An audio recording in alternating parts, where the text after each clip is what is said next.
नमस्कार सर्वांना. श्री स्वामी समर्थ. का साजरी केली जाते अक्षय तृतीया? या आहेत 5 महत्त्वाचे कारण.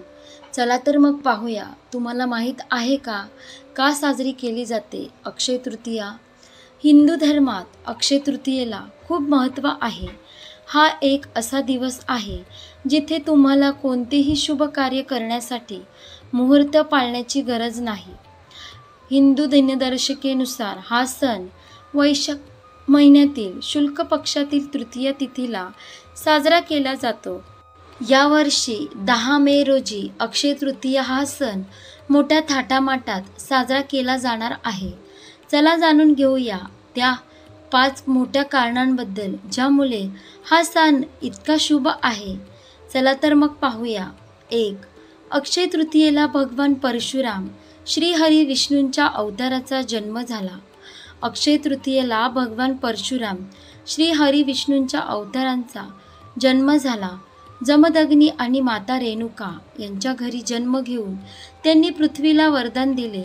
भगवान परशुराम अमर असून त्यांची या दिवशी पूजा केली जाते. 2. अक्षय तृतीयेलाच माता गंगा स्वर्गातून पृथ्वीवर आली. राजा भगीरथने हजारो वर्ष कठोर तपश्चर्या करून आपल्या पूर्वजांच्या उद्धारासाठी शिवाच्या कृपेने गंगा पृथ्वीवर आणली. या दिवशी पवित्र आणि शुद्ध गंगेत स्नान केल्याने मनुष्याच्या पापाचा नाश होतो. 3. अक्षय तृतीयेच्या दिवशी भगवान विष्णूचे अवतार महर्षी वेदव्यास यांनी महाभारत लिहायला सुरुवात केली. अक्षय तृतीयेच्या दिवशी भगवान विष्णूचे अवतार महर्षी वेदव्यास यांनी महाभारत लिहायला सुरुवात केली. महाभारताला 5व्या वेदाची संज्ञा दिली आहे.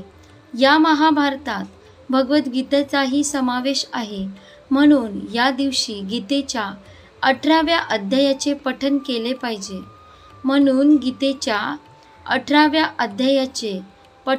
पाहिजे. 4. अक्षय तृतीयेच्या शुभ दिवशी पांडवांचे ज्येष्ठ बंधू युधिष्ठिर यांना अक्षयपत्र प्राप्त झाले. त्याचे वैशिष्ट्य असे की त्यात कधीही अन्न संपले नाही. त्यामुळे या दिवसापासून शेतकरी रब्बी पिकानंतर रिकामे पडलेले शेत नांगरण्यास सुरुवात करतात.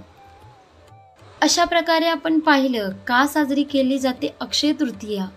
हे 5 आणि कोणते आहेत हे 5 महत्त्वाचे कारण ज्यामुळे अक्षय तृतीया साजरी केली जाते व त्याचे महत्त्व काय आहेत.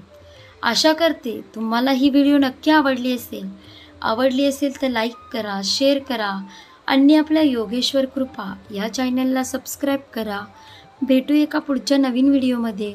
धन्यवाद. श्री स्वामी समर्थ. जय जय स्वामी समर्थ.